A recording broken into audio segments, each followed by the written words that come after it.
Hey everyone, welcome to the Fly Fishing Insider Podcast. I'm your host, Christian Bacasa, and the Fly Fishing Insider Podcast aims to bring the best stories and tips. Stories and tips from those that truly make an impact within the sport of fly fishing. I'll dig into the past, present, and future of our guests, uncovering their amazing story and journey. Join me each week as I interview a new guest from somewhere around the globe. If you're not yet a subscriber, help by subscribing now so I can attract the most influential guests and sponsors to the podcast. Let's make this the top fly fishing specific podcast available. Today's show is brought to you by the following sponsors. Angler's Coffee, a brand of coffee for anglers by anglers. Owner Joan Monahan grew up fly fishing, and after spending 40 years in the coffee industry perfecting blend and brew process, he retired to creating a coffee blend and brand for the sport of his passion. Go to www.anglerscoffee.com and pick up a bag of your choice. My personal favorite is the pre-ground caddis blend. It has a perfect balance of body, aroma, and acidity to kickstart my day. Thank you, Anglers Coffee, for supporting the Fly Fishing Insider Podcast. We look forward to supporting you and your business. Again, www.anglerscoffee.com. Dupa Fish, that's D-U-P-E-A fish.com, www.dupafish.com. Coming soon, but head over now, pre-register, and make sure you are ready to receive all the notices of the great deals that we'll be having coming your way. With years of accumulated DIY, Todd and I have traveled and booked experience all over the globe. We know how hard it is to customize a trip to you and your group's particular needs. We will have a comprehensive list of service providers and guides to help you in selecting the perfect trip for your and your party's needs. Book a trip with us and have the adventure of a lifetime. That's Dupa Fish, www.dupafish.com. Togen's Fly Shop, a family-owned business that focuses on delivering top-notch service on high-quality, affordable products for your fly tying needs. Go to www.togensflyshop.com. That's T-O-G-E-N-S flyshop.com. And pick up the materials you need to refill your fly box. Thank you, Togen's Fly Shop. We really look forward to supporting you and your family-owned business. Again, www.togensflyshop.com. Hey everyone, welcome back. This is Christian Bacasa, your host of the Fly Fishing Insider Podcast. And this week we've got another great guest. This great guest goes by the name of Tim Cammisa. Tim runs and manages Trout and Feather, which is not only a YouTube channel, but a wonderful website that provides tons of fly tying advice, etc. Tim, you've got a couple other things going on in your life, and I'm looking forward to catching up. So how have you been, my man? Hey, Christian, first of all, it is great to be on the show. I mean, thanks for taking this one over. Fly Fishing Insider is easily one of those top podcasts. So, I really appreciate everything you're doing for the sport. It's wonderful to have a resource like you out there. So thank you. Hey, thank you, man. And you've had some recent endeavors, some trips, etc., that have been going on. Fill us in a little bit. Yeah, you got it. Well, as I'm talking to you right now, I'm sitting down and I feel like I'm just finally taking a breath because I returned from Iceland. It's one of those trips that, gosh, I take every year. I host these trips there. It started out as just a one-time, let's check this out, see how it is. And as so many people have told me, it's no longer a bucket list destination. It's an addiction. Like people who start coming on this trip, they're like, we have to go back. And that's just the way it is because the Arctic char, the wild brown trout, the incredible waterfalls, glaciers, there's volcanoes right now. So in short, I just returned from just an incredible experience there. And that was kind of my follow-up to earlier this summer. My book, Fly Tying for Everyone, was released. And that was just so much fun. I know we'll probably have a chance to jump in there later during the podcast. But I will tell any of your listeners right now, if they're interested in the book, without hearing anything about it yet, if they head over to my website, which is troutandfeather.com, and they use the checkout process, if they go with the discount or coupon code INSIDER, just all lowercase, INSIDER. We'll pay a little homage to your podcast. Then they'll get a discount on whatever they purchase through there. So quick little shout out to all of your listeners for kind of coming along for the ride. All right. Yeah. Hey, I appreciate that. That's really cool. And congrats on the book. I know it's not easy. You did it alone, as I understand it. And I co-authored mine, that Fly Fishing for Leadership book. And I got to be honest, John, my partner in that, he did most of the writing. I was more of a strategy and like kind of format or outline kind of guy. Listen, it's so incredible just to go through that entire process and see how it starts from beginning to end. And like you're saying, I mean, the concepts, that has to really be driven at the beginning, because you're thinking to yourself, it's not just a book for me or for Christian. It's a book for, in my case, a lot of beginners, intermediate, and even some advanced tyers. So you have to really conceptualize through all of that stuff, then focus on the writing, the macro photography, the editing, and then, and more photography. The book comes to fruition. Right. Yeah. Oh, it was such a fun process, though. Yeah, it is a long, drawn out process. And just when you think you're done, you're not. And then when you think you're done, you're not. And when you think you're done, there's way more that you could do, but you're going, forget it. I think I'm done. I know. Well, cool. Congratulations. So let's hear a little bit about on the Iceland thing. I want to hear about that. I mean, I have not been yet. I'm planning on going. It's on one of the trip lists that I have, which is, I think the lists are way too long. They kind of look like, that list of gifts in the Grinch, story, which just goes on forever. But yeah, tell me a little bit about that. What is it for you that makes that so special? Gosh, first of all, there's too many areas to list, or too many things in general. But I can tell you at least my own experience with it, and maybe this will help some of your listeners, especially those who are thinking about taking a trip. I'll sell them on Iceland. It's a really easy sell, though. Well, my friend, I call him my brother from another mother. His name's Rob Janino. He's just that person who just travels everywhere around the world. He just loves different destinations, and he had an opportunity to go to Iceland, but it was really short notice. So he calls me and he's like, "Hey, are you interested in going to Iceland?" And whenever you think about Rob, think about like your crazy uncle, this guy who's always got something going on. There's always something stirring around. You never know what the outcome's going to be. So I hear Rob saying to me, Iceland. I'm like, yeah, I'm in, because I want to hear more. I'm like, when are you thinking? He's like, it's about 2 or 3 weeks away. I'm like, oh my gosh. So I talked to my wife. We talked it over. I had my passport. I had the time off. I'm a teacher. I teach 6th grade, and this is in the middle of the summer. So I talked to Rob. I'm like, let's go. Let's do this. Tell me a little bit more. What are we fishing for? What's the experience going to be like? And kind of break it down like this. You have an opportunity to fish both moving water. We got some rivers and smaller streams that are just dotted all over by this incredible landscape that almost reminds you of the moon. In fact, Neil Armstrong and many of the astronauts went to Iceland to practice for their original moon landing, because it's the only continent that closely resembles that anywhere on Earth. So imagine you have this crazy landscape, these boulders all over the place. You have this moving water through them, and then it's interrupted by waterfalls every half a mile, it seems. And these aren't just like a little waterfall where there's a little trickle. I mean, you look at these waterfalls, and each one, you just have to stop and just take a moment. But then you don't want to take too long of a moment, because there's probably a brown trout waiting at the bottom of that waterfall to just grab an articulated streamer, to grab a small nymph. Then if you start going downstream on some of these in a little bit slower water, you have the Arctic char. And I'm from Pennsylvania. Our state fish is, the brook trout. And even though we call it a trout, it's a char. So you're over there fishing for the brook trout's cousin, the Arctic char. I mean, it's this fish, when you catch, you turn them over and they have this vibrant gold underbody. So you kind of take all that, put all that together, wrap it up in a little experience. My buddy Rob and I went over there for the initial trip, and it was around a 5-day trip. It wasn't anything crazy. We knew what we were getting into, but then we started off this trip, and they didn't tell me necessarily too much about this, for the chance to catch these things that are called Ice Age Brown Trout. So they're Ice Age Brown Trout that are used to a sea run, but they haven't had one for thousands of years.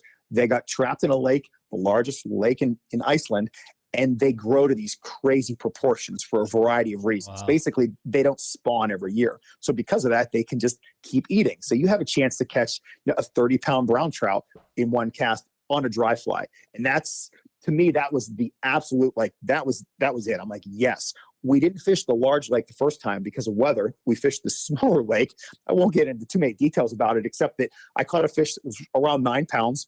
I showed it to the lodge owner, and he looked at me, and this is a guy who you take very serious. You just know he's very black and white on so many things. And he's like, "Oh, Tim, you caught one of our small ones." And he didn't bat an eye, Christian. I'm like, it was 9 pounds. It was pushing 30 inches. And he's like, "That's a small one." So, now I think listeners can figure out why I made this into kind of a yearly pilgrimage back. And I couldn't make it last year during COVID. You and I are recording this in August of 2021, and they opened back up. It's a really safe country. We went over, we brought some fly fishers with us, and just had another one of those incredible experiences where you come back and you kind of sit down once it's all wrapped up, and you start to look over your pictures, and you remember the experiences and the food you ate and just the fish that you caught. And it's just one of those trips that I'm already looking forward to next year. Wow. It sounds really cool. So Iceland's a little different. You have to have a guide, if I recall. Is that true? It's not. One of the issues with Iceland is that, unlike the United States, depending on where you're trying to fish, it's really technical. There's not giant private signs all over the place. You're not going to find yellow tape or trees spray painted purple. You really have to know the water that you're on. And there's a lot of water that's held under lease. And the way it kind of works out there, depending on which outfitter you book through or which fly shop you're going through, they have all these various leases on the water. If you want to have the opportunity to fish a better water, more than likely you're going to have to go through a lease process through an outfitter. Now, we use an outfitter called Fish Partner. I mean, I consider them the best outfitter in the country. That's why we use them, and they have the ability to get you on some of the best waterways in Iceland, especially in the Highlands. But for instance, they have access to this small lake. It's a small lake that has really large brown trout that feed on, baby Arctic char. And what's great about that lease, you can fish there with a guide and they can show you, or you can just say, "Hey, I want to rent this lake, or basically lease it for a 12-hour period." And if you have a rental car, you can just drive there and it's yours for 12 hours. Oh, wow. Okay. That's pretty neat. And then let's talk a little bit about how you're fishing some of those areas. So you talked about the rivers and plunge pools. Are you hiking that? I would assume you're not using any kind of boat in Portagine or anything. Sounds like it's a hiking, walk and wade scenario. Yeah, that's correct. Now, I'll go back to kind of what you just mentioned. There are some canyons there, and there have been a number of fly fishers through the years that have chosen to run them with some type of boat, like a Skadden or a Watermaster, and have a defined start and end point. But in general, if you're with a guide, we'll say, for instance, they're going to drive you maybe through the river. They're going to drive you to an access point, and you're either going to fish around that access point or you're going to do a little bit of hiking. And you just kind of work that out ahead of time, depending on if you have the ability to hike. Yeah, there was a gentleman who came this year who's in his 70s, and he was ready for the trip, but he just knew he couldn't hike a mile every day or a half a mile every day. So, they just kind of said, "All right, we're going to put you in these spots that haven't been fished too much, and you're going to have an opportunity at this type of fishing." And it worked out really well for him. He got some just incredible Arctic char. So what's nice is that, depending on where you are, they're going to work with you, and they're going to find a spot that you're going to have access to. Now, when you're fishing there, though, it sounds like you had mentioned before, you're fishing streamers, you're fishing nymphs, and et cetera, because a lot of people go fish Arctic char and whatnot up in Alaska, and you're pretty much fishing an egg pattern, because they're in their feeding, travel mode. They're behind the rainbows, essentially feeding, or the sockeye. Is that true? Yeah, and no. This is kind of a funny question, because I'm the type of person where I have all these patterns that I use all around the country, all around the world, and I just know they're going to work everywhere. And one of the patterns that always works everywhere is an egg pattern, depending on the size and the color, but you can use it everywhere. And Iceland is the one place where I have yet to catch a fish on an egg.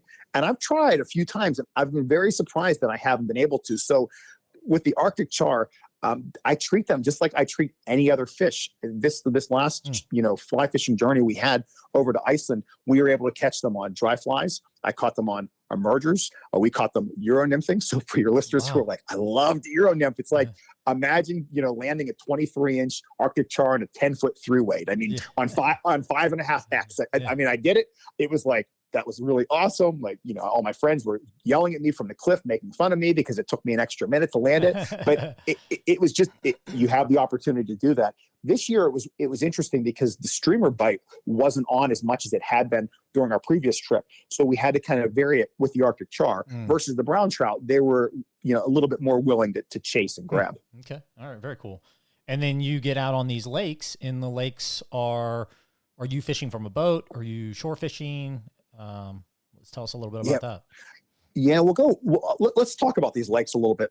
So the first lake, the main lake that if you Google, fly fishing Iceland lake, it's going to come up and it's going to be this crazy name like Thingavavatn, somewhere around there. I'd be better off spelling it than trying to pronounce it because my Icelandic it's not really up to par. But imagine this giant lake and you have all these beats on this lake. Now we had access to 3 beats, and by beats, basically they only want to put a couple of rods there for a set amount of hours per day, just because they don't want to have a lot of pressure. And let's take a step back too, Christian. Whenever I say pressure, we didn't see any other individual fishing on any of our beats the entire time. So this isn't like you're in Denver or you're in central Pennsylvania or you're in Montana and you have drift boats coming by all day. Like it was us. Like for instance, it was Rob, my guide, and me. It was the 3 of us. That's all we ever ran into, unless we said, hey, we want to connect with so-and-so who's also there with our group. And then the guides would talk and say, hey, let's meet up at the river mouth. And we'd go there and we'd fish together for an hour or so. Then we'd head back to the lodge. So, you had really you were on your own, which is a great thing. Now, whenever it comes to these lakes, this giant lake, these beats that we had the opportunity to fish, one was right in front of a cliff wall. So you have fish that will go in there for a variety of reasons, basically to try to trap bait fish up against this wall. So that was one location. Then there's this other spot. It was kind of an open flat. And that's exactly what it felt like. We had these Arctic char there, and it wasn't the typical Arctic char. I don't have the name in front of me, but the lower jaw was kind of pushed back. It was shorter than the upper jaw, and that was kind of a telltale sign that they prefer to eat a certain crustacean or and I'm blanking on everything about that char, but I can tell you its lower jaw was back to the point where when I caught my first one, my guide was like, "Oh, you can check that one off your bucket list. That's different than the char we've been catching up in the highlands." So you have these fish who are just cruising this giant flat, searching for food, and there's kind of a drop off at the end where some of the large ones will then just kind of chase some bait fish up and then sneak on top. So that was kind of its own little separate fishing entity. Then we had kind of the premium spot where there's a little stream that runs in. This is a stream that goes past that smaller lake I had talked about a little bit earlier. And what's really unique about this stream, where it comes in, the stream is running and it's coming in, it's relatively what you and I would consider, cold water. But the lake is really cold water. I mean, imagine this lake that almost feels like you're standing in glacial water. That's what it feels like. So you have these brown trout that are just cruising around that are eating, we'll say, nymphs. They're eating dry flies. They're eating bait fish. But it's very cold water, so it's tough for them to digest. So how do they do that? They run to spots where there's warm water coming in. So the brown trout will then head to this little stream. As the stream's coming in, even though it's cold, it's warmer than the lake. So it provides them a little bit of warmth, which will help to speed up their metabolism and help them digest this food a little faster. So you're fishing in this spot in hopes that the fish are going to come by. They have a full belly, technically, but even though they're full, they're still going to be eating because that's what these giant fish do. They have to eat to, keep growing. So that's where we're trying to catch them. And when we were there was a little hatch coming off. Our guide saw a mayfly. He had never seen a mayfly in Iceland before. He was just blown away. Like, he took a picture. He's like, "Tim, is this really a mayfly?" And I'm looking at it. I'm like, "Yeah, of course it's a mayfly. It looks kind of like a March Brown." And he's like, "Tim, I've never seen a mayfly before." And this isn't like a brand new guide. This is a very experienced guide. We called him Biscuit. I'm like, "Biscuit, it's just a mayfly." He's like, "Tim, I'm telling you, I'm going to send this to a bunch of guides, and they're all going to be like blown away because we've never seen anything like this in the water here." That's awesome. And sure enough, like, they just replied to him. They're like, "We've never seen that before. This is crazy." Which then I'm like, "Oh, this is great. Let's put on a March Brown nymph. Let's put on an emerger." But the brown trout they weren't in that spot for the day. And to fish all of these locations, we were just waiting. I typically used waist-high waders, but in this case, I was using my chest highs, so I was able to wade out as far as I could. I pretty much kept my pack and everything on shore. There was no reason to have it, just a net, or you had a guide there to help you out. But your hope was to bump into one of those larger brown trout, fight it to the best of your ability, and then either beach it or have the guide help you land it in their net. Yeah, wow. That sounds like an amazing place. And I, while we were chatting, I looked up Fish Partner online, and it's fishpartner.com. So if anybody wants to learn more about that, yeah, fishpartner.com, and looks amazing. In fact, I'm laughing because I went in the gallery and it's covered with photos of a friend of mine, Spencer Higa from Tacky Fly Boxes. But yeah, it looks like a great place, man. Wow. Unbelievable colors. The healthiness of the fish. That's what's so unique, I think, in a lot of the pictures. They're all big shoulders and great colors. Yeah, really cool. Yeah. It's a different place. I mean, I just recently posted to my Instagram a picture of this brown trout that I caught. And just to put it all in perspective for the listeners, we got there, it's day one. We show up in a fishing spot. We're hoping to catch some Arctic char just to kind of knock the dust off. We get a couple, but it's a really high wind day. And I think as well as I do, when you go on these trips, you can't control the weather. That's just that one variable that's just going to even everything out. And it was that type of day where we're throwing nymphs. I was throwing a 2-nymph setup, and my line was just going crazy. To the point where my guide, I feel like he was just standing next to me, just ready to cut off my entire tippet and retie it again for me, because it was just that type of a situation. And as we're moving up into this canyon, we get to a spot, and there's some cutouts in the rocks, and it's a perfect streamer spot, except we're in a canyon that has a 10-foot wall, and I'm standing on top of that wall. So you're casting down 10 feet, and then the water can be anywhere from 5 to 10 feet. So, we get there, and Biscuit's like, Tim, let's go with like a really heavy streamer. Do you have something like that? And I'm like, yes, I do. I have one that I tied on my YouTube channel that worked for me last time here. So I put on this fly, and it's a simple tie called an EP articulated streamer. And, I made a little cast downstream just to get the fly wet, so I know it's going to sink in a hurry. Yep. And I'm like, where do you think? Like right there. He's like, yeah, we're on the same page. I make this cast. I make one strip, Christian, and this brown trout over 2 feet long just comes out, just annihilates my fly. I strip set one time, but I don't even think I had to, because it was set by that point. And it was cool because it wasn't a typical battle of a fish. You think about this battle with a brown trout where they're going to go under logs, and they're going to be, bulldogging downstream and upstream. Well, there's no logs in Iceland. They don't have trees there. So, you don't have to worry about logs. It's basically, you just have to hold on to this fish until it gets a little tired. But the issue that I ran into was I'm standing on this canyon wall that's 10 feet up, and it's just rocks. So if the fish decides to go underneath the wall, it's going to cut my line off. So imagine me, I kind of look like a fool.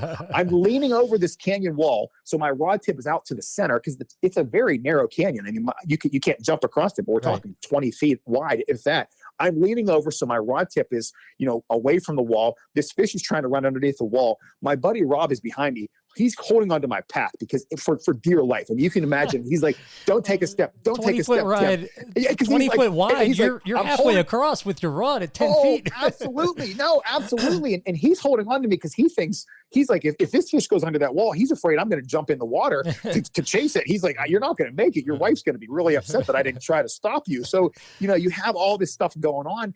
And then when you land the fish and, you have a chance to finally look at it, I mean, just imagine this crazy kite that came out, and it bent off to the left. It was so hard of a bend that whenever I took some of the pictures of its head, I should have taken them from a different angle, because I look back at them and the kite was out of focus on a couple, simply because it jutted so far away. So we have this, and it's just the sign of just a super old fish. And that's the moment. I mean, this was like 3 hours into the first day of fishing. If there would have been something that happened back in the United States and I had to go home, I would have been perfectly happy. I mean, it would have been, that was the fish of my trip right then. I was done fishing right then. Yep. I still had 6 days to go. You're about ready to go full on Brad Pitt and jump in, float down the river with this thing. I would have. What was the scenario? Did you work it down river to where you could get to the bank and net that thing? No, there's no banks. Christian, this is a 10-foot cliff for a mile. It's called a micro canyon. So you have a 10-foot cliff for a mile, at the point where this fish basically was running back and forth. Now, let's also go back to a quick leader setup.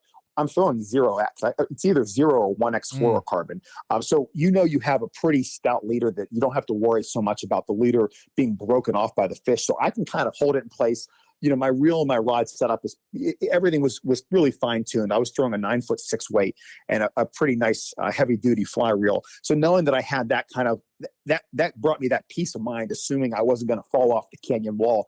And it really just came to the point where the fish made its first couple of runs upstream and downstream, didn't go too far. And I was able to just walk along the canyon wall and follow it down. But I always tried my best to keep the fish upstream for me. So it was fighting both me and the current of the water. Yeah. And then once it started, it wasn't necessarily showing itself to the point where I knew it was done. But whenever it started kind of staying in this one location after a few minutes, then our guide Biscuit was like, hey, I'm going to find a billy goat path down this wall. Okay, that's what I'm going to get down there. Yeah. And he was able to run down that wall, find a spot. He had his net ready, and it was kind of comical because he's like, I'll tell you when I'm ready. I'm like, you got it. And like, I swear, I mean, you know how this goes. This fish was like drawn to him and he wasn't ready. And it's running straight at him. He's like, I'm not ready yet. I'm like, the fish has a mind of its own right now. You better get ready. And I was able to kind of jam the brakes on it for about a second. And it was just enough for him to lift his net, and the fish nearly swam into the net. He lifts it up and we had it netted. So it was so sweet. And I'm like, I'm coming down. And my buddy Rob's like, no, don't go down there. Don't go down there. And I'm like, I'm going in. And I made it down. But it was one of the situations where once I made it down, we took some pictures. My guide crawled back out. He's like, just use these rocks, Tim. And the guy was like, he was super tall, and he made this look like Spider-Man. Versus there's me, I'm this short Italian. I'm just trying my best to crawl my way up and praying I don't fall backwards into the belly water. Scratching your way up, all using your knees and everything. Yeah, I get it. Yes, exactly. So we get up. Well, there's like tears in our waders, and we're high-fiving, and just a little celebration. And finally, I look at Rob. I'm like, all right, let's go. You're up now. So we just look for the next fish. Yeah, it's got to be brutal on waders up there. It's all like volcanic rock. It's got to be pretty tough on your waders, I would think. Yeah, it just depends on like how crazy do you want to go. And it's just like whenever, I've been in other, remote locations like northern Canada, in certain areas out west where if your gear makes it through that, it's really quality gear. Mm-hmm. And I can tell you, I mean, we damaged a number of pairs of waders at least for Rob and me, because we put ourselves in a situation where we wanted to kind of push it to whatever that next spot was. So we did kind of go all in, especially in that canyon. And you're right, it's that volcanic rock. It's going to tear your waders. I don't care what brand you have, how bulletproof they say they are. They're not. Yep. It's pretty brutal stuff. So Tim, tell me a little bit about how you got involved in fly fishing. Yeah, sure. I guess I'll take a step back. It was about 30 years ago, whenever I was in elementary school. For me, fly fishing came after fly tying. My parents signed me up for this little fly tying class. And my parents were really they still are. They're alive to this day. And they're just those parents that want you involved in everything just so you could find where your place is. And I love competitive sports. I love the outdoors. My dad was a duck hunter. There were so many, I love, social activities. And this was just another one of those after school programs. It was like a fly tying club. And was this in Western Pennsylvania? It was. Yep. Okay. Yep. Western Pennsylvania. I grew up in a little town called Butler, and my elementary school was called Center Township. They brought in these. Very familiar. Very familiar.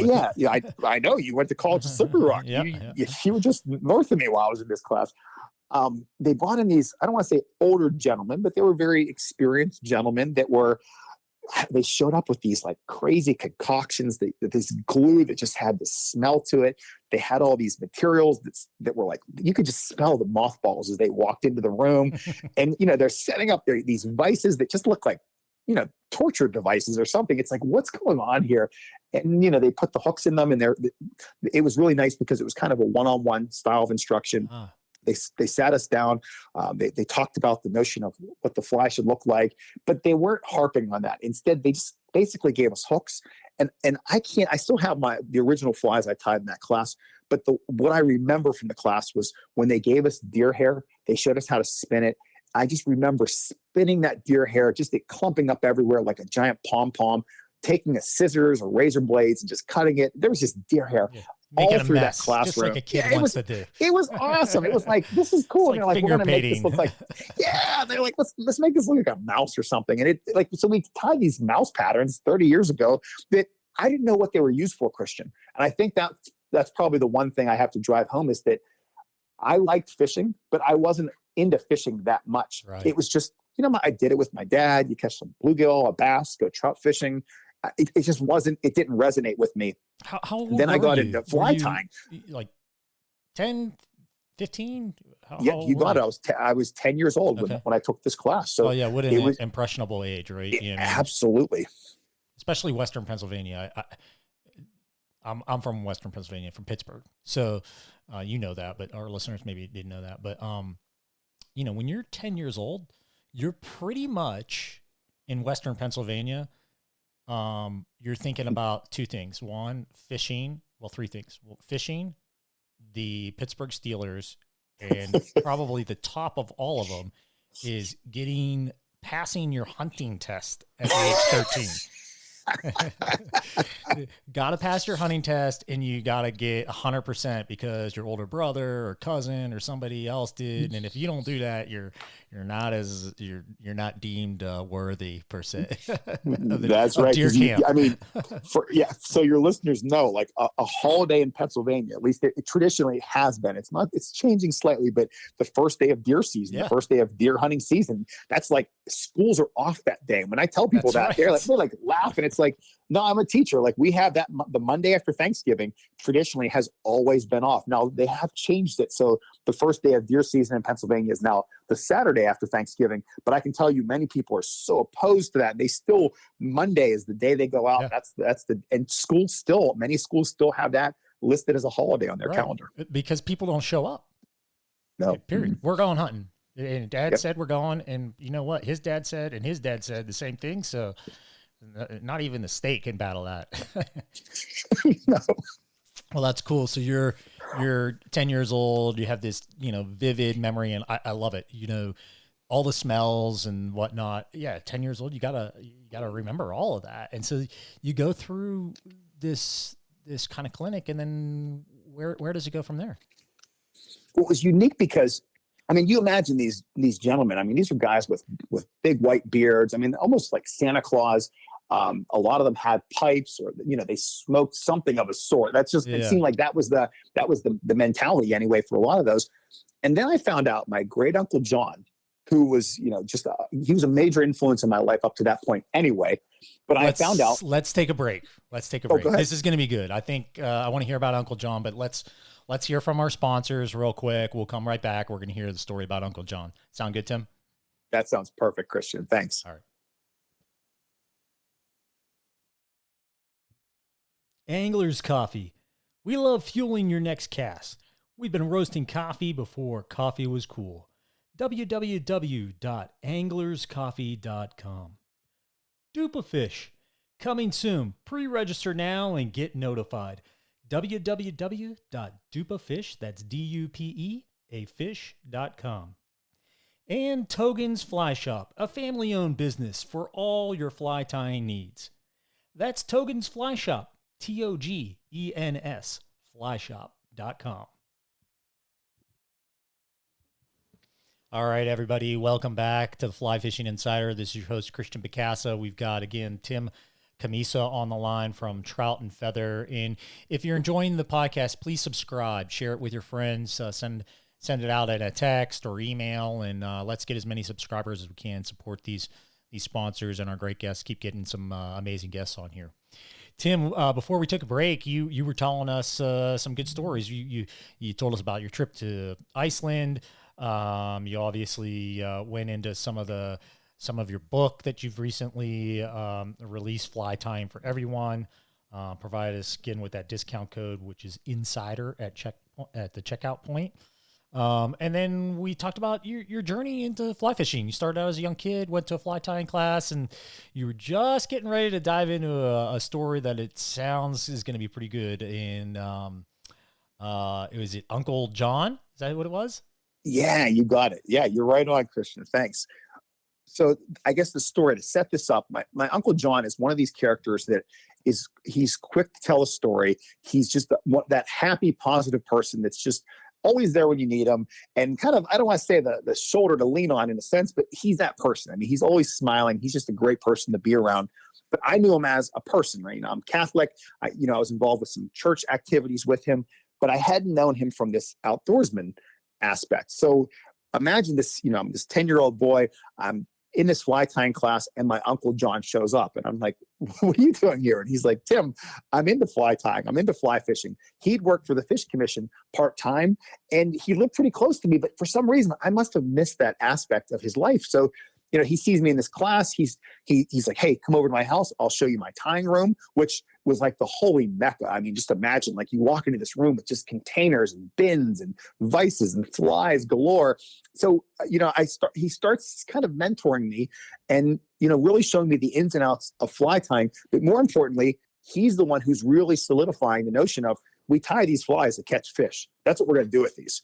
Whereas me, I was almost looking at it as a craft at first. So, you know, he grabs one of his good friends. His name was Doc Bull. And he and Doc decide they're going to take both me and my cousin Christopher fly fishing for the first time. And you can imagine, I'm just like giddy. I cannot wait. My parents had got me a fly rod set up for Christmas. So I'm like, let's go. I am all in on this. We get to this first spot, and my Uncle John and Doc Bull kind of get us set up, and we start fishing. And my cousin Christopher and I eventually end up by ourselves. And at the time, we thought it was just because, you know, my Uncle John and Doc had wanted to give us our own space. But we later learned it's because we caused such a commotion on the stream, and our casts were so horrible that these two guys knew they weren't going to catch any fish if they hung with us all day. So they eventually kind of departed from us. They let us continue fishing. We didn't catch much that day, but the kind of the thing that most kind of stands out on that first day of fishing with my Uncle John is we get back to the car, and he was driving, and we get ready, and I'm grabbing my rod tube, and I'm starting to take my rod apart and put everything away. And Doc and my Uncle John kind of stop us, and they're like, what are you two doing? And we're like, well, we're getting ready to go home. We're putting stuff away. And they're like, absolutely not. They're like, we're going to teach you how to properly cast, because you're never coming fly fishing with us again. So they give us a casting instruction. This is Doc Holliday, Wyatt Earp, and the kid. They're like, this is what you're going to do. They give us this casting instruction string side, and then they tell us, hey, we expect you to practice from this time to the next time we take you fly fishing. And if you don't, we're not taking you out again. And that was it. I was adamant. Like, every day I'm out on my lawn making casts, you know, aiming for different blades of grass if I can, and just trying my best to make my line land as softly as possible. And that was kind of my first foray into fly fishing. That is really cool. Yeah, it's like that young age too. You know, they really set you up for the success, right? Of, oh yeah, we're gonna take him out. He's gonna have fun fishing, and then we're gonna cut him off. Like, hey, if you don't shake it up, you're not coming back out here, kid. Yes. Sucker. Exactly. We got this one on the hook already. Yep, we got one. We got one. Man, that's cool. That is cool. So Tim, you've obviously got the specialty of fly tying. You've been heavily engaged in that. Your YouTube channel has hundreds of videos on different patterns that you've either created or adopted from others and from all over the world, really, different styles and tactics, etc. What prompted you to kind of go down that route and start that scenario? Well, Christian, a few years prior, I guess it was a little bit over a decade, I had a chance to go and fly fish in Montana with a buddy of mine. His name's John Dunn. So we spent a month out in Montana. We fished the Missouri River, and we just had one of those, anytime you have a chance to spend a month on a waterway, you can just imagine what you learn about it, what you learn about yourself and of your friend. John Dunn was an older gentleman than me, still alive to this day. We were just emailing today. He's an exceptional fly fisherman and fly tyer. He's that person that makes it as technical as possible, where he wants to analyze every single aspect of everything you're doing. And though that's not necessarily my style, I've learned so much from him. Well, he wants to take me out to the Missouri River. We spend a month on it. We love it. I come back. We're back in Pennsylvania, and I swear, like, the next day, a magazine arrives, and I think it was Fly Fisherman magazine, and on the cover was the Delaware River. And it said under it, you know, the Delaware River, the Missouri of the East. I'm like, wow, like, I just got back from the Missouri. If this is the Missouri of the East, I got to go check this out. So I made a road trip over there. It was about a 5 or 6 hour drive, and I started fishing there. And I had a ton of success, to the point where I would go in the fly shop and tell them kind of about my day, because I was just happy with how it went. And I just figured this is how it works out here. And they almost didn't believe me because I was catching a large amount of fish when I was out there, to the point where one of the shop owners said, "Hey, do you mind taking me out tomorrow?" And I was like, "Yeah, of course." And we went out and I showed this gentleman what I was doing. And he was like, "This is really exceptional. People don't catch fish like this in the Delaware. Would you be interested in being a guide for me?" So I was like, "Yeah, I guess I'm a teacher, so I can do this in the summertime." So I started guiding for a few years out on the Delaware River, and my specialty was emergers. And that's really why I was catching fish that others weren't. When they saw these fish that were feeding on top, everyone assumed they were taking a caddisfly or a mayfly adult, when in reality, they were probably eating a caddis emerger, a mayfly emerger, something just in the film or just directly below the film. So I kind of knew what was going on. I had a little bit of a background in entomology, at least a basic understanding of it, and I applied it to my fishing. It paid off. So where long did that story short, background go ahead. in entomology come from? Yeah, I was really interested in college, and I had a chance to take a couple college classes in it, where it was just where they at least gave you the overview of the life cycles and all of that understanding. And then, just being into fly fishing, I started buying the other books just to say, all right, if I understand how this insect works, how can I apply it to caddisflies or to mayflies or midges? And where did you go to school? I went to Clarion University, one of your rivals. Yeah, a little Clarion. rival. Right. I used to go to wrestling camp up there. Great program. Great program. Yeah. Another Western really nice PA stronghold there is wrestling. Absolutely. Yeah. I'm not a wrestler, though, so I'll give you credit for that one. So keep going. Let's hear the rest of this. Yeah, sure. Yeah, I'm just near the end of it. So imagine, I'm guiding, everything's going well, but I take a step back and I kind of say to myself, I'm a teacher for, 9.5 months a year. And for these other, so many months I'm guiding, like, where's my fishing coming in? I start to realize, like, I'm not fishing as much as I'd like to be, but I loved fly fishing. I don't want to say the industry, because I think that word's overused. I kind of prefer the community. I love the fly fishing community, and I like being on the inside part of that community. And as a guide, I kind of felt that.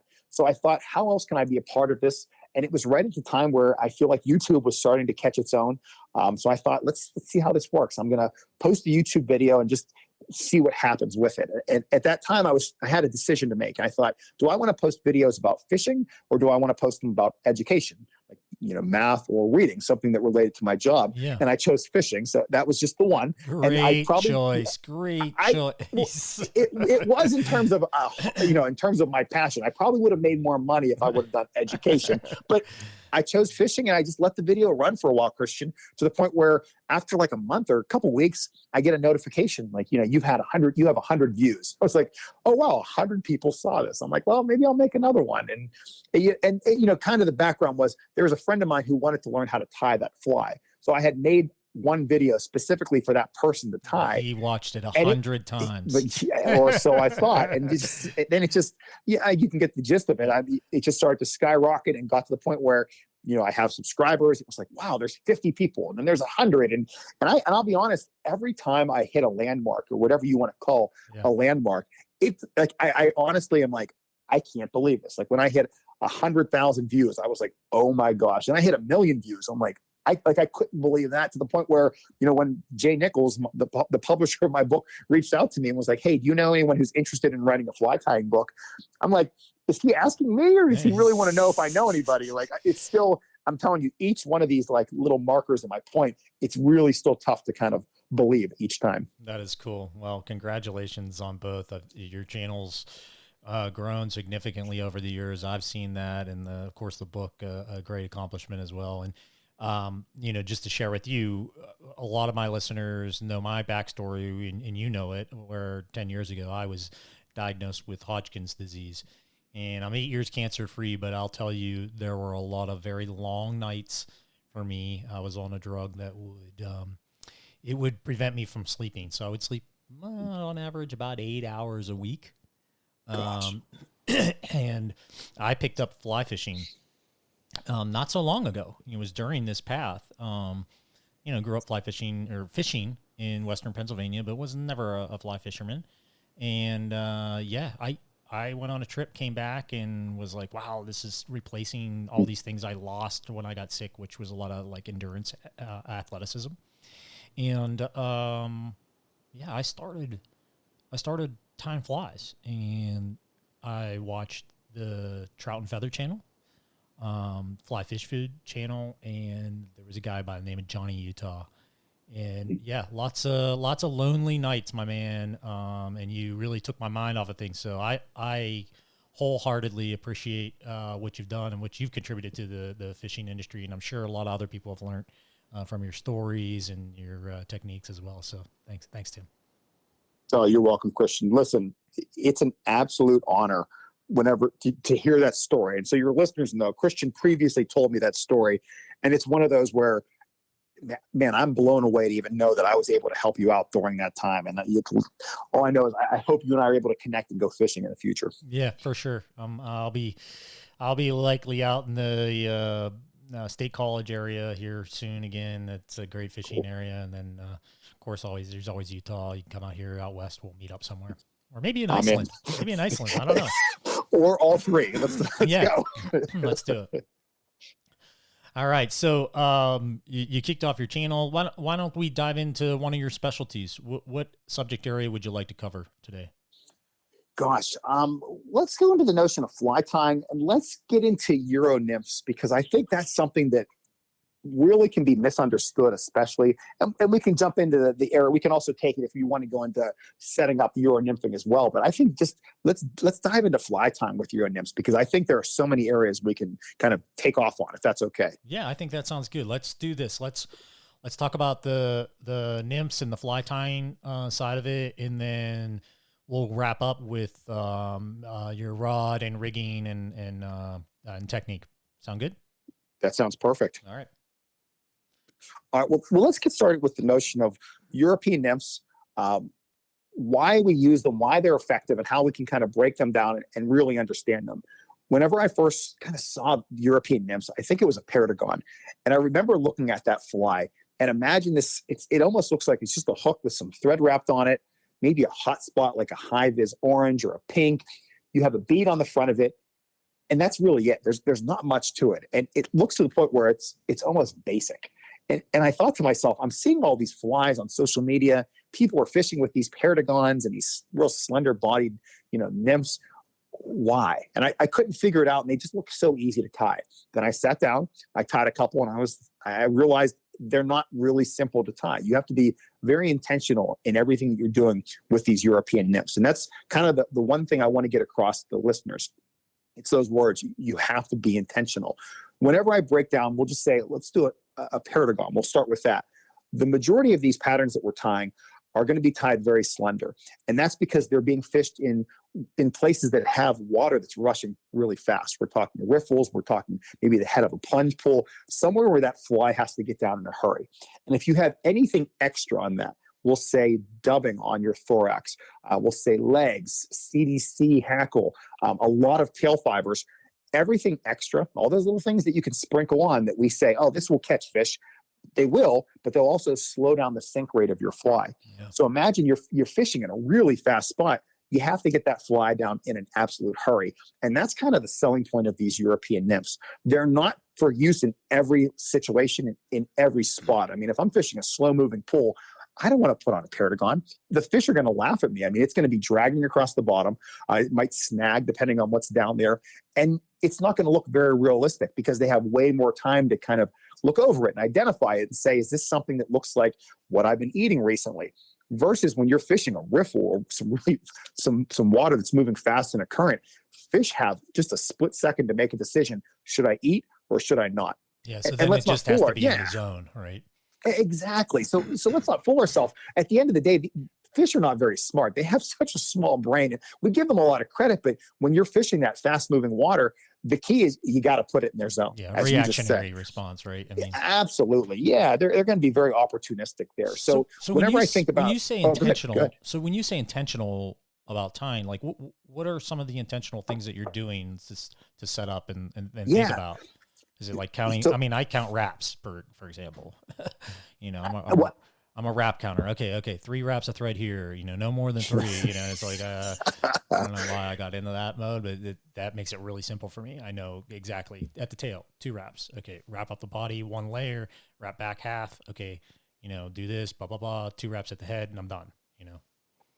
Yeah, absolutely. Well, but let's go through. Let's just pick like an average nymph. We'll just say a paragon. And so if they're not sure what to exactly look at, they can Google it while we're talking. But we're going to start with this basic nymph. And typically, back in the day, whenever I learned how to tie a nymph, it would be on a nymph hook. But now we're going to use a different style hook. It's going to be something called a jig hook. And a jig hook has a hook eye. Instead of being the traditional hook eye, imagine it's kind of bent and kinked 180 degrees. So it's bent down at about a 45-degree angle, and the actual eye is physically turned. And what it does, it allows you to put on this slotted bead. And whenever you put on a slotted bead, preferably of tungsten, you're adding a lot of weight to it, but you're also going to cause that hook to ride inverted in the water. So when you have a hook that's inverted in the water, it's going to be less likely to snag. Yeah, so inverted, hook point up. You got it. So we have hook point up. We have this hook now that it's still going to be a heavy wire or a medium wire if you have that. But now we have this. Basically, it's going to be riding hook point up. And now let's talk about being intentional with some of the materials. So, for instance, one of my favorite materials, pheasant tail for the tail. Like, absolutely use it. A more popular one over the last few years is this fiber called Coque de Leon. It's still chicken hackle. At the end of the day, it's still fiber from chicken. But what's really nice about this, it's very resilient. It's very tough to tear. So with pheasant tails, I mean, I'll fish pheasant tails all day long, anywhere in the world. Fish will eat them. But the moment that tail breaks off, it's like, nope, I got to get a new one because there's something about the tail for me that's the magic. Well, with Coque de Leon, they don't tear off. Yeah, they're pretty resilient, especially in comparison to the pheasant tails. Can be pretty fast. Yeah. Oh, absolutely. And then you're talking about the notion of counting wraps. How about we talk about counting fibers as a tail? Now, I always say in my videos, let's try to get fibers somewhere between 4 to 6 fibers, and I'm not counting. However, if I grab a clump of fibers and I put it on, it looks like there's too many, I'll take them off, Christian. Yep. Now, I'm not the person that will take my flies and time them when I drop them in a glass of water. But I know fly fishers, I know competitive fly fishers who do that. And there is a slight difference. It's not much, but if you're saying, I want to really maximize what's going on with this pattern, you want to use fewer fibers, which is going to look more like the natural anyway. Mm-hmm. Okay, so we have that. Now we're talking about, let's say, a body material. Typical material on a nymph, we're going to use something like pheasant tail fibers or hare's ear dubbing. But instead, on a paragon, we're going to use something like a flat tinsel. So now we have a flat tinsel, which is going to be riding up basically the whole way to the hook. And what a lot of people love to do is they create this thing called a carrot taper. So it kind of looks like it's really slender in the back by the tail, and as it gets up by the bead, the body becomes a little fatter. Mm-hmm. But with these paragon nymphs, you don't do that, because if we'll say if it's a larger diameter near the bead, it's a larger diameter. That's also going to slow it down. It's going to resist water that much more. So we're going to keep just a straight taper the whole way up. It's going to be, we'll say that tinsel. Then when we get up near the bead, we're going to finish it off with maybe a hot spot. And what I mean by that is just like fluorescent thread. Let's say we have some orange thread. We're just going to put a bunch of orange wraps right behind that bead, just to give the fish something to cue on. Mm-hmm. We're going to tie this off. We're going to use our typical, whip finish. I tend to use a little bit of super glue now on my thread, just because I want these flies to be as tough as possible, to be very durable. But then we're not just going to fish it as is. We're going to go back through and we're going to coat it all with UV resin, which is going to make it very resilient. It's going to make it very tough, very durable. But whenever I coat my flies with UV resin, I don't want to create I don't want to say a case around them. I don't want them to look encapsulated in this resin. I want to put just enough resin on so the fly looks wet, so that when I hit it with a UV light, it's going to dry and it's just going to look like a little bullet ready to go. Mm-hmm. So that's, whenever I say be intentional, I'm trying to make these flies as slender as possible and potentially as heavy as possible. I mean, there are many times, Christian, where I'll tie that pattern I'm just explaining to your listeners, except I'll put a second bead up behind the first bead. So I'm going to double my weight. Mm-hmm. Yeah. Anything I can to get this down into the zone as quickly as possible. Yeah, and sometimes you put lead on them, things like that, or anything to add additional weight. I mean, it's like you said, keep it slender. What's the saying? Thin to win. Thin to win. Yeah, thin to win. The competitive guys use that, right? Yeah, absolutely. And now this is just the notion of a European nymph, which is real. And it's what's interesting though is people will call these Czech nymphs or Spanish nymphs or French nymphs, and it's interesting because each one of those nymphs are really, they're kind of in their own world. And as as Americans anyway, we tend to just kind of lump them all together and just say, we're going to call all these things European nymphs or tactical we're the nymphs, melting pot for a reason. Right? Yes, that's exactly right. No, yeah, it's exactly it. Each country in the competitive fishing, it seems like they had their own variant of style. And we've lumped it all together. What's his name? Lance Egan and those guys. A lot of them have dubbed the name modern nymphing, which is a little more of a kind of, like I said, melting pot scenario for that whole European or tight line scenario. I mean, Humphreys and Daniels, those guys, they've been tight line nymphing for a long time. They do a different setup, but yeah, it's a deadly technique. So some of the other things that you're doing intentionally to set it up is, I would assume, some materials as well. Like, hey, I don't use these types of materials. That's one of the things I go about. Like you said, adding additional weight. What else? Gosh, well, what's interesting, I take that kind of as my base pattern. And so we'll say the Perdigon is kind of a base pattern whenever I'm going European nymphing.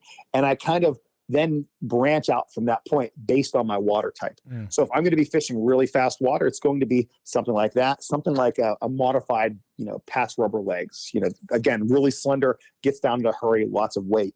But then as I think about different waterways, different situations, different types of, we'll say streams, then I'm going to change it up a little bit. So for instance, if I'm going to be going on a spring creek, we'll say even Spring Creek in central Pennsylvania, they're going to have fast water, but it's not going to have water that's going to be really just rushing to the point where it's nearly white water. So Perdigons, I can still use them, but maybe in smaller sizes. We're talking 18s and 20s. So instead of that Perdigon style, I have to think about what type of food exists in that water. And maybe they have a lot of scuds or a lot of crust bugs in spring creeks. So I'm going to then modify and say, all right, well, there's lots of scuds, there's crust bugs. They don't have a tail. So I'm going to just remove the tails when I'm Euro nymphing in that style of water and say, I don't need the tail. I'm going to have a little bit of a fatter body because that's going to represent the natural that's in here anyway. So then is tinsel the right? Or do I have to make that adjustment? How can I be a little bit more intentional for that waterway? Right. And I might switch over to dubbing and go with something like a sexy waltz worm instead of a Perdigon in that type of a situation. Yeah. And then you're varying your weight with your flies by size, et cetera. For, hey, faster water, I might use this, or slower water. That's how you're changing your weight to get down or faster or slower. And that's another element to think about too, is, and I do this, is some flies, I want more material on them because I want them to sink at a slower rate. You almost work in reverse, right? For example, I tie one that's very simple. It's a thread body, has a simple like tinsel ribbing on it, but the tail I use centipede legs, and it's deadly. Oh yeah, and, it's like creates this crazy action, and I just seem to love it. So, any tips in that arena as well? Well, yeah, I think you've hit on it because, you know fly tying, you kind of know what you're looking for. And whenever I say being intentional, it's tough to just, say, here's what I mean, what you have to do. But every material has its own spot and it has its own place. But that doesn't mean they can't overlap. And that was something I really tried to get through whenever I wrote that book, because I put, European nymphs in my book that also have CDC. And for your listeners who aren't into tying, CDC stands for Col de Canard. It's a feather that's found on a duck or on a goose, and it's traditionally used as a dry fly feather because it floats. So whenever, on the cover of my book, I have a fly that has CDC, you're going to think, oh, it must be a dry fly, but it's with, a slotted tungsten bead on a jig hook.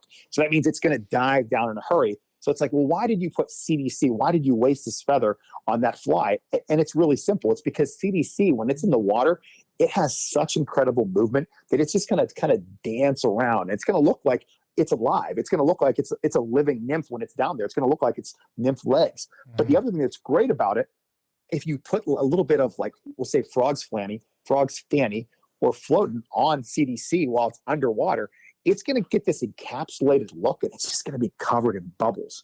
And it's going to look like a caddis emerger. Yep. And that's hopefully your listeners will pause and write that down, because that's a really big tip I just gave out there. But it's something that unless you know what's going to happen, you wouldn't even know to do that in the first place. So that would be a tip that I have.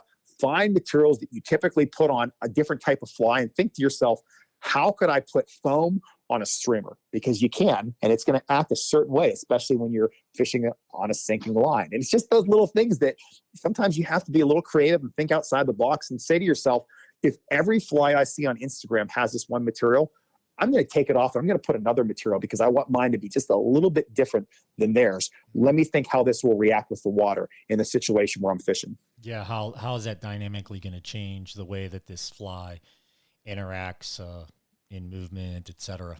Mm-hmm. I like it. So you mentioned earlier, oh, I've got these flies and they work anywhere in the world. You know, my box is full of them. I'm the same way, you know, like, yeah, I remember when I first started, you'd open my fly box and it was like a smorgasbord of, you know, just so many different flies. And now you open it up and there's like 10 patterns and then there's a couple rogue ones. That's about it, you know, but those are the flies I use. Why don't you talk a little bit about that? Maybe give some ideas on what you like to toss. Sure. Well, let's start. We'll go. We'll kind of go in a reverse order. We'll go streamers. We'll go some nymphs, maybe an emerger and a dry fly. I'll just kind of throw out a few flies that I consider a smorgasbord. But the thing I do want to tell your listeners, what's interesting about what you just said is that you have your list of flies that will probably work for you anywhere in the world. We're talking probably freshwater, and I have mine. I know Devin Olson has his, my buddy Rob has his, and it's cool because we all have these flies that we know will work, yet my flies are different than yours, different than Devin's, different than Lance. And that's kind of the crazy piece of this. And some people will just say, oh, well, it's because of your presentation. And it's presentation, it's confidence, and it's also having flies that you know will work. So it's cool to know that we can all fish for this one fish in this one spot and throw different flies and all have success with it. And I think that's to me is my favorite part of it. I'll start with streamers, and I'll go with, you know, my number one streamer over the last few years. Let's take a break. Let's take a break. Oh, good. Let's keep your listeners in suspense. Yes, thank you, Christian. Yeah, let's take a break. We'll come back. We're going to hear from our sponsors.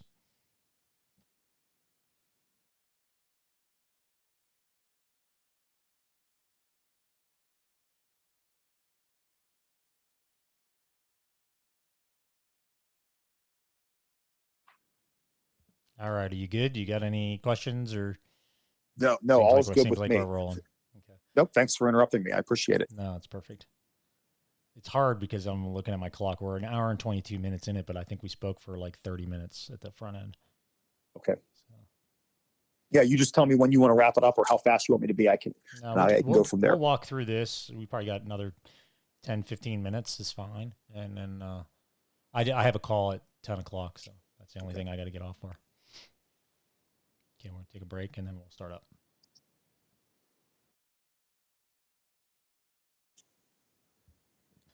All right, everyone. Welcome back. We have our guest today, Tim Cammisa, on the line from Trout and Feather. He has his own YouTube channel, bunch of fly tying advice on the YouTube channel. And then, of course, he fired off a book for us, fly tyers, called Fly Tying for Everyone. And again, you can pick that up on his website. Tim, remind me, what is the website? Is it troutandfeather.com? You got it, troutandfeather.com. And you spell out and, is that correct? That's correct. Thanks, Christian. Excuse me. And then if you do want to check out the book and purchase one, support Tim in his efforts, learn a little bit more about fly tying or give it a gift to someone, you can purchase it on that website and you can use the discount code INSIDER to get a discount. What is that discount, Tim? Gosh, I want to say it's around 10%, somewhere around there for a discount for everything, which is, I've not had a discount before. So your audience is the first one. I'm excited to give them that discount. Great. And who was your publisher on the book? The publisher was Headwater Books through Jay Nichols. He was the one who kind of set it up, and then it went through Stackpole at the very end. Oh, okay. Great. Awesome. Before the break, we started to dive into some of your go-to patterns, and what I would say is, hey, these are the flies that work anywhere around the world, so tie them up, give them a try. Let's hear you break it down. You were going to, I think, start on maybe streamers and then go from there. You got it. And I will throw out that some of the flies I'm going to mention are also found in my book. It's a nice little selling point. But besides just being a fly tying book, the one thing I do like to really solidify is that I also talk about the notion of fishing with these flies in the book, because I think too many fly tying books are out there that just say follow step 1 through step 20 and you'll tie this fly, which is wonderful. However, to me, it's more than that. It's once you get through step 20, what do you do next? And what about whenever you want to, how do you fish it? How do you change the fly? How do you vary the materials? Right, which is more important than the actual fly usually. Is how do you fish it? Where do you fish it? You kind of talked earlier about the different Euro nymphs and how you fish them in different types of water, and how each person that we know has a different set of go-to patterns, right? And I think one of the more important things when you go fishing, excuse me, isn't to ask somebody, hey, what flies are you using? Right? We all walk into the fly shop. What flies are working? That's an easy sell for the fly shop, by the way. They're going to bury you about $100 in flies because we buy flies for ourselves, not necessarily for the fish usually. Ask them instead, hey, where are the fish sitting? Are they in the riffles? Are they in the tails? Are they in the heads? Et cetera. Then just focus on flies that are going to get down in their zone. They may say, well, yeah, they're in the tails, but they're floating. They're up high. Oh, well, they're probably feeding on emergers or dry flies. Oh, they're in the pools, but they're deep. Oh, okay. Well, I'm going to be fishing heavy nymphs or heavy streamers and getting down real deep. So some advice there. Oh, good advice. That's really solid advice, though. All right, dive in. Let's hear about these flies. Okay, because I want to buy some flies or tie them at least. I buy flies too. I'm not just a tire; I buy as well. So we'll support those fly shops. Well, I guess jumping with streamers. I think I mentioned this one earlier in the podcast. The one streamer that has really just kind of taken off for me over the last few years is an articulated streamer called the EP articulated streamer. For me, it's nice because it's a simple tie. I do put 2 hooks on it. So depending on where you're fishing, you have to make sure if you're legally allowed to have 2 hooks. And what's nice about it is there's lots of movement in the water. It's a simple tie. It's a strong connection depending on how you have it tied and if you've done everything properly. But you can also vary the colors. So if you want an all black one, if you want an orange one, if you want a white one, I mean, you can think about what colors typically work whenever you're throwing streamers and then just modify it into this one. It's also great to throw some rubber legs on. I know you had mentioned it before, but it's great to vary it with rubber legs. I can also vary the head and decide if I want to throw something like a flyman head on it that's going to have a lot of weight, like a sculpin head, or I can put in like a little bait fish mask, which is going to be a plastic mask, which will allow to ride a little higher in the water column. Or it will be a little bit better if I decide to throw it with the sink tip. So it's just kind of a base pattern that I developed a few years ago. I took it fishing a few times and I had moderate success with it because a lot of the fish that I was fishing for, they were hitting near the tail, and I was only throwing 1 hook at the time. And I talked to one of my buddies, and he said, "Hey, why don't you put a hook near the front? I have a feeling some of these brown trout that you're fishing for might be head hunting, hitting it at the front, to stun it initially, and they're not, you're not hooking them because that's where they're hitting it." And sure enough, when I added that front hook, that made all the difference in the world. And, after fishing it for about a year and a couple months, that's when I decided to release a YouTube video of it. So, and I hope, that kind of makes sense to your listeners as well. I'm not a person that will put out a video unless I know that fly is going to work. I just don't believe in tying a fly and saying, "Hey, use this one and catch a bunch of fish." Yeah. I've never done it, but I bet you can. So that, I do like to test my flies for a period of time, or if I'm doing a product review, I'm sure that you're the same, Christian. A lot of companies reach out to us and say, "Hey, can you promote this?" And you're like, "I'd love to, but I don't use it." It's one thing if I use it in that company, or we have a connection, but if somebody sends me something and says, "Hey, we have these hooks, can you start using them?" I'm like, no, I have to use them for a minimum of 6 months to a year and a half until I'll, promote that type of stuff. I want to make sure it's going to hold up. Yeah. And it's, I'm the same way for sure. And you like that EP fiber. I mean, that's, Enrico Puglisia's, fiber. It became really popular in saltwater. Great movement on it. You tie quite a bit with that? Yeah, I do. I mean, I tend to use his dubbing brushes. I follow a lot of other YouTubers, and I'm friends with one whose name's Gunnar Bramer. And Gunnar Oh has yeah. some great YouTube videos about how to make your own dubbing brushes. And I'm the viewer in that one, watching him saying, "This is not that easy, Gunnar. I don't know what you're doing, but I'm buying my brushes instead." So I always text him and give him a hard time about his videos. And I just prefer EP's brushes are really nice because you can buy them in varying lengths, or I'm sorry, in varying widths, different colors. Some have flash, some don't. They have a metal core, so you know they're going to hold up. I mean, I've caught some of my largest fish in my life on that fly, and it's been with Enrico's materials. So I'm going to stick with it for the time being. That's for sure. Yeah, I'm glad you brought up Gunner's name because I've been kind of chit chatting trying to get him on the podcast. I think he'd be a great guest. He's a good one. Be careful. I think he still uses a flip phone. You can tell him I said that. So he may have to borrow his wife's phone for the podcast. Okay, I'll keep that in mind. That's good to know. All right, what's next in the box? All right, well, let's go through a couple nymphs. And I kind of alluded to the first one already. I love to tie a paratagon and just vary it based on where I'm going to be, and especially the weight. And I think you picked that part really well for the listeners, because say I'm tying a size 16 paratagon, which is kind of a base pattern.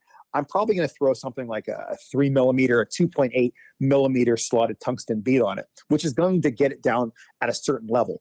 But what's unique about tying these European nymphs is that you can use a size 16, but I can put on a larger bead. I mean, even when I was in Iceland, I was throwing a size 20 jig hook. It was a really small hook, but I was putting on a 3 millimeter bead. So I knew these fish, they really wanted something tiny, but you needed to get it deep in a hurry. So, I was able to throw a really small hook with a really large bead on the end. And that was one of the winning flies that we tied when we were fishing in Iceland. And what's great about a paratagon is that you can really, you can vary it. You can make it as flashy as you want. You can make it drab. There are so many different options with the fly. I tend to go with a body color that's something like a greenish teal. That tends to be my winning color that I just have success with everywhere I go. And it's funny, whenever I think about the paratagon fly, out of all the patterns that I tied in my book, my publisher, Jay Nichols, there was only one fly that he said, "There's one fly I want in this book, and I'd like a paratagon." Everything else, he let me choose. If I would have said squirmy wormy, he would have probably been okay with it. But the paratagon was that one that he said, "I really want this modern fly in the book," because he knows it just catches fish everywhere. So that would be one I'd recommend people to have too. Yeah. And one tip for those that are out there tying their flies, when you're tying nymph flies and even streamer flies, when you start to add weight, and especially in a head or a bead scenario, you can upsize or downsize your bead. The thing to take into there's two things to take into consideration there that I would give advice on. One is make sure that you can access the eye of the hook. Sometimes you go so big that the bead will cover the eye of the hook, and then it's going to be a nightmare for you to just get it on the line. That's one thing. The next thing is when you go too big on a bead, you have to worry about the bead covering the gap of the hook, and then you will miss hook sets. So just always be cognizant of that. Look, is there still enough gap on the hook? So when you go a bigger bead, sometimes you go with a hook that has a bigger gap to augment or facilitate that hooking scenario as well. Great tips, Christian. Yeah, thanks. Those are great tips. The other fly that I think of whenever I fish nymphs, it's basically a hare's ear. It's the one that I tie. My version is called a waltz worm blowtorch. A waltz worm is kind of originated from central Pennsylvania. A gentleman by the name of Walt Young came up with it. It's basically hare's ear dubbing wrapped around a straight shank nymph hook, and that shank was just has a ton of lead wire on it. So it's just a really heavy, large nymph. It's since kind of been modified where the version that I tie, my version of the waltz worm, I call it a blowtorch because we have a hot spot, which is like a high vis thread hanging out the rear. So it almost looks like it's shooting fire out the rear, like it had some really hot food for lunch. Then you have, yeah, exactly. So we got this little blowtorch going on in the rear end, and we have a pretty finely dubbed body. And that's the one thing that I always try to recommend with others is whenever they're dubbing, they're placing some type of a material like a fur onto their thread. They're creating a dubbing noodle to really try to keep that in check and try to make it as tight as possible, especially when we're talking about the body. Do you use a standard, you just spin a noodle on there real tight, or do you use a dubbing loop and make it tight? Because some people like that to be really fuzzy. in their Waltz worms. Some people like a really tight wrap, almost like what's the Utah killer bug scenario? Yeah, yeah, the Utah killer bug's a winner, that's for sure. I mean, for mine, I prefer to use a dubbing noodle at least up to the thorax, and on pretty much all of my nymphs, unless there's some reason why I want it super buggy, I like the dubbing noodle up to the thorax. At the thorax, that's where I'll say, let's go with something like, dubbing noodle or dubbing loop, just to make it a lot buggier, just to kind of pick it out, so you don't have to worry about tying in legs. You can kind of brush out your dubbing a little bit that way. Okay, perfect. Yeah, and then for the Waltz worm blowtorch, I mean, I like to have it ribbed. I tend to go with a ribbing color that matches the bead. So if it's a brass colored bead, then I use brass color ribbing. If it's a silver bead, silver, and etc.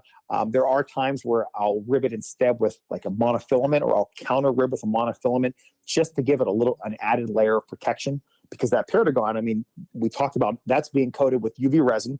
The EP articulated streamer, that's a streamer that has like a wire core around that material. So when we think about some other flies, how can we make them stronger as well? So we have to find ways to really protect that fly from being torn apart after 5 fish or 10 fish or 25 fish. So I really like to build longevity into these patterns as well. So put a lot of effort into it. You can take a few little steps. What are some of those little steps that you can do to kind of make your flies a little more bulletproof?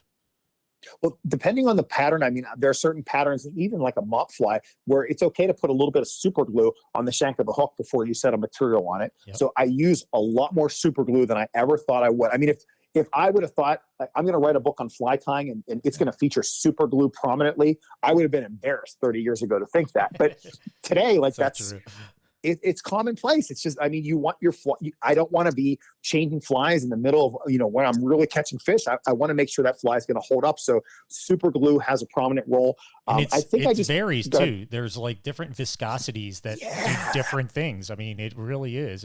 Do you cover that in the book? I talk about resins in general in the book, because at least in my mind, Christian, whenever I think about the 21st century, the book's modern. I'm trying to talk about what's happening today. I mean, you're not going to find an Adams dry fly in the book. That's not today. I mean, it's still important, but we've been there, we've done that in books. That's not what mine's about. Yeah. I also want to focus on modern materials. And I think one of the greatest advances we have in fly tying is the notion of UV resin. And like you're saying with the viscosities, we have a resin like a Solaris Bone Dry that goes on, it's almost like water, versus something of a medium viscosity that you set it on there and it just remains clumped up, and then you can move it around and determine where you want to place it before it's cured. And then we have others that have different colors in them or sparkles. Yeah. I just think the notion of UV resins have completely changed fly tying. I was resistant to them at first because I was like, it's UV resin. It's not, it's not hook and hackle and fur but things have changed, and to me, it's made my flies better. That's why I at least I give it a space in my book, and I think it deserves to be there. Yeah, I think it does too. And here's another tip. When you're using very thin resins and glue, hold your bobbin at a 90-degree angle, because sometimes you could put that on there, it'll run right down your thread into your bobbin, into your spool of thread, and you'll lose the whole spool of thread. Ask me how I know. Oh, gosh. Hey, the other tip that I'll give related to UV resin, I mean, anytime I go to cure the resin, I put my hand between, the hook and me. I don't want any of those UV rays to bounce back in my eyes. I know I like to tie in a ventilated area because I don't want to be breathing that stuff in as well. And, I'm not an optometrist. I'm not an ophthalmologist. I can't tell you how bad UV is for your eyes, but I also don't know if it's good. So anytime I'm curing, I put my hand up, I turn on my flashlight or my UV torch, and I cure the fly that way. Then when it's been 10 seconds, I turn it off and I look at my pattern and make sure it's how I expect it to look. But, I really think to myself, I want to protect my eyes, and I don't want to bounce these UV rays into them. That's right. Or pay homage to the recent, unfortunate loss of one of our ZZ Top members, and put on those Smiths or Costas and tie those with a glass of whiskey, gentlemen, ladies as well. Now we're talking. We could be sharp. Now we're talking. My flies would not look as pretty, I can assure you, if I had whiskey.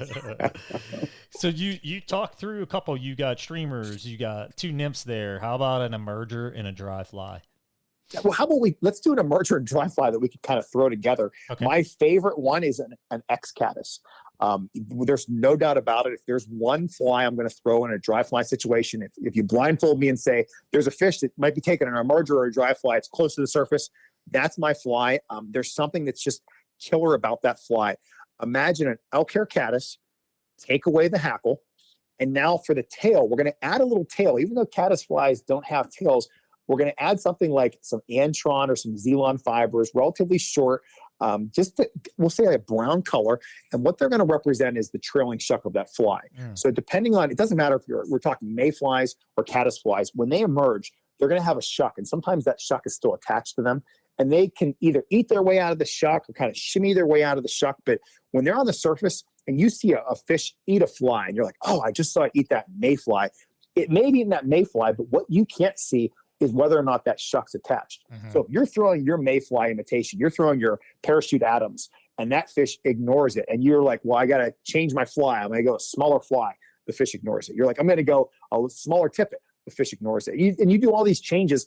What you're probably missing is that fish could be king on the emerger stage. So this X-Caddis kind of picks that up by adding a little antron piece back there that's going to look like a trailing shuck. That's without a doubt. Like I add that on so many of my flies, and it makes a big difference in my mind. Sometimes referred to as a cripple, right? Yeah, you could. Well, yes and no. It's referred to that. I don't think it's correctly referred to that, because typically when you call it a cripple, it's that way forever. That's at least when you're in that realm, that's kind of how they look at it. Like maybe a cripple would be a mayfly and its wings never form. And it's that way. It ends up in a back eddy. So when you have a fish sipping in a back eddy, it's probably getting crippled back there. Versus an emerger, it's just that mayfly, it's still, it's trailing shuck is still attached to it. And the moment it breaks off, then it can fly away. But until that point, it's very vulnerable. And the fish know that. They kind of put blinders on. I always think of it as like, I give a lot of presentations, and one of my number one, my most popular one is on emergers. And what I like to say is, think about your favorite candy. Mine's Reese's Pieces. And I could imagine if I had a conveyor belt of Reese's Pieces being dropped into my mouth, and that's what emergers are like for trout, is that they just have like these flies that are stuck. They're on a conveyor belt, and they know it's coming right to their mouth, because that insect can't go anywhere. The X-Caddis, it helps to imitate that. And the other piece of this, it's a winning piece. You still have your deer hair or your elk hair for your wing, but directly underneath it, and some people miss this, you tie a couple pieces of CDC, that feather we talked about earlier. And that CDC, when it starts to lay in the surface film, I don't want to keep it dry. I almost want it to almost get wet, so it allows the body and that CDC to just kind of hang right in the film. And those CDC fibers, when they're on the surface, as that fly's moving, they'll move too. So you have, this tail that is going to show the vulnerability. You have these fibers that are moving, and then you have that elk hair or that deer hair for us to see, so we know what's going on and we know where our fly is. Just a great fly. It's funny you were talking about how they key in on certain things. I described that to my 13-year-old daughter in this manner. When you get pizza delivered to the table and you look at the pizza and you know which slice you want, and she's like, yeah. I'm like, well, which slice do you want? She's like, the biggest one. I'm like, yeah, that's exactly it. That's how those fish are thinking. It's like a new pizza's showing up every time, and you're just picking out the big slices, and you're doing the lick your finger and stick it in there so nobody else can get it scenario. Yeah. Oh, that's 100%. That's it. All right. So I love it. So we got the EP streamer, the Paratagon, the Waltz worm torch, in the X-Caddis. Let's walk back through that, Tim. And I want you to describe how you fish each one of those patterns and why you're intentionally doing that. Sure. We'll start with the X-Caddis. I like to fish that one. Basically, I try to make my drifts as natural as possible. I don't want to impart movement into the fly. I want the current to kind of do that. So if I'm fishing that on, we'll say a regular dry fly setup, I mean, I can imagine anywhere from a 3-weight to a 6-weight, depending on where you are in the country, something along those terms. For our leader, we're talking something like a 12-foot down to around a 5X. I prefer to use fluorocarbon in almost every instance, but whenever we're talking about dry flies, fluorocarbon has a sense to sink a little bit. So you almost want to stick with monofilament for your tippet whenever you're throwing an X-Caddis or something along those lines. It will hold on to the float a little bit better. And I try to put myself into a position where I can get a natural drift, and I can also keep the tippet away from the fish. Whenever I make casts, especially with dry flies, I make a lot of reach casts. I really try my best to give that fly the chance to make a drift as long as possible before I have to pick it up and do a recast. Whenever I throw that fly towards a rising fish, if I have a riser and I'm like, hey, there's a fish right there, my first cast, if it's really consistent and this fish is coming up, like it's pounding flies close to the surface, then I'm going to try to make my first cast anywhere from 3 to 6 inches from the nose. I want to make it close just because I know it's going to be eating. If I feel like it's a fish that's really being a little bit more selective, then I'm going to give my fly a little bit more chance for the fish to kind of think everything's going okay. And I'm going to make that cast and have it land about 12 inches, somewhere around there, if I can, depending on the wind and where I am. But that's going to be kind of my approach whenever I'm throwing that type of a pattern. Okay. And then the nymphs? For the Paratagon, it's going to be kind of similar, except whenever I throw a Paratagon or even the Waltz blowtorch, I'm probably going to have changed my setup. I'm going to be throwing a different type of a rod, different type of a leader setup. I love the European nymph, and I have rods that are specific for that. I tend to also buy rods that will throw dry flies too. So, I try to do it all in one if possible. My go-to rod is something like a 10-foot 3-weight or a 10-foot 6-inch 3-weight. That's kind of my all-around. I've been throwing a Honik rod recently, and I just love it. I think it's called the Honik Superb SP or XP. It's fantastic. And what's nice about these rods is that they have the ability to really recover in a heartbeat. So whenever you make a cast with any rod, your rod tip's going to bounce around for a set amount of time. But the shorter that set of time is, then the faster you're kind of there and you have contact with your pattern. So this Honik has really fast recovery time, and it gives me instant contact with the pattern. So I'm going to be throwing a Paratagon slightly upstream from me. I'm going to try to get as close to the fish as possible without spooking the fish, because we're assuming this fish is going to be feeding on the bottom in really fast water. So I'm going to try to get close to that fish. What's nice about fast water, you're able to get a little bit closer than you typically can in slower water. I'm going to make a cast that's going to be similar to a tuck cast, which is really going to allow my fly to dive down into the water in a hurry. I'm only going to allow my tippet to go through the water, and I tend to fish 6X or 7X fluorocarbon when I'm European nymphing. So I want just the fly and that tippet to be in the water. It's probably going to be facing me at around a 45-degree angle. I'll be holding up the rest of my leader, which I use there's a lot of different European nymphing leaders out there, but right now I've been kind of going with a micro fin leader, which is almost just straight 3X cider line. So imagine I have 15 feet of 3X cider line going right to a tippet ring, and from there I have that going straight down into 7X. Maybe I have a dropper fly off of that, but just basically 7X right to my Paratagon. So that's going to be my typical European nymphing setup if I'm just going to be focusing on, subsurface. And that's how I'll fish the Paratagon.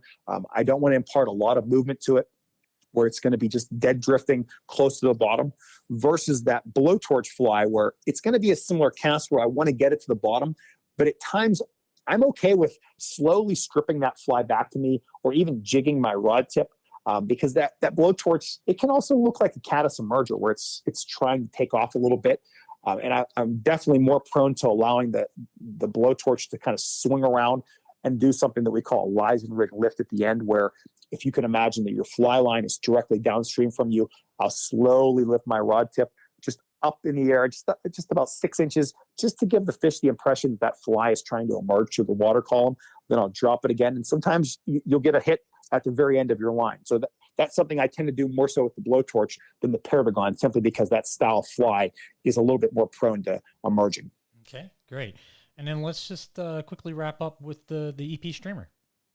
You got it. For the EP streamer, and I'll share kind of my experience in Iceland, and my guide over there, his name's Biscuit, really phenomenal. Streamer fishing is one of the areas where he really tends to excel, and he was excellent.